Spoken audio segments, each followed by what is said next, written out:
menanggapi perjanjian perdagangan Indonesia-Amerika Serikat yang salah satunya memuat poin pekerja alidaya alias outsourcing. Perjanjian dagang baru antara AS dan Indonesia juga mengatur soal pekerja kontrak waktu tertentu alias PKWT maksimal 1 tahun. Dalam poin perjanjian tersebut, AS mengharuskan pemerintah Indonesia membatasi penggunaan outsourcing dan PKWT maksimal 1 tahun.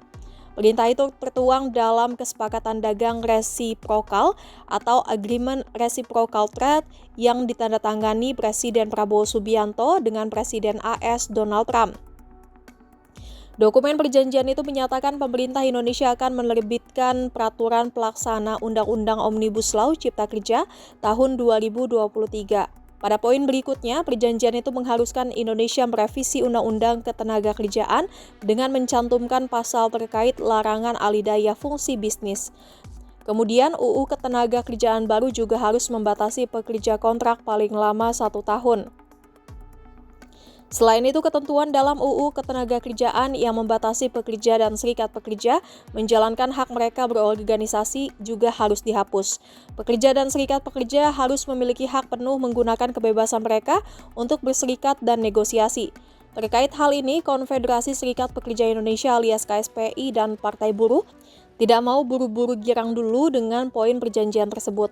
Presiden KSPI sekaligus Partai Buruh Said Iqbal mengatakan bahwa pihaknya akan melihat dan meneliti terlebih dahulu poin-poin perjanjian AS Indonesia yang mengatur soal pembatasan outsourcing dan PKWT.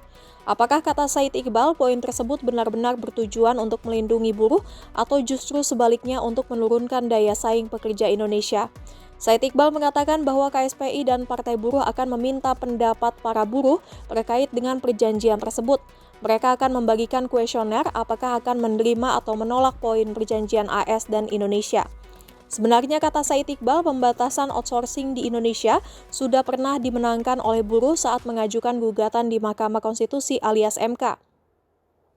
Sehingga tanpa perjanjian tersebut seharusnya pemerintah Indonesia harus menerapkan aturan tersebut pada Undang-Undang Ketenagakerjaan alias UU Naker yang baru. Buruh juga meminta Presiden RI Prabowo Subianto agar waspada di balik niat AS yang membatasi PKWT dan outsourcing buruh. Sebab jangan sampai hal itu ternyata dijadikan AS sebagai serangan untuk industri di Indonesia agar kondisi tidak stabil. Terlebih apabila aturan main PKWT buruh hanya 1 tahun, maka belum tentu buruh diangkat menjadi karyawan tetap oleh perusahaan. Oleh karena itu yang diinginkan buruh dari pemerintah saat ini adalah kepastian kerja di mana pegawai yang sudah bekerja 1 tahun atau 5 tahun harus diangkat menjadi karyawan tetap.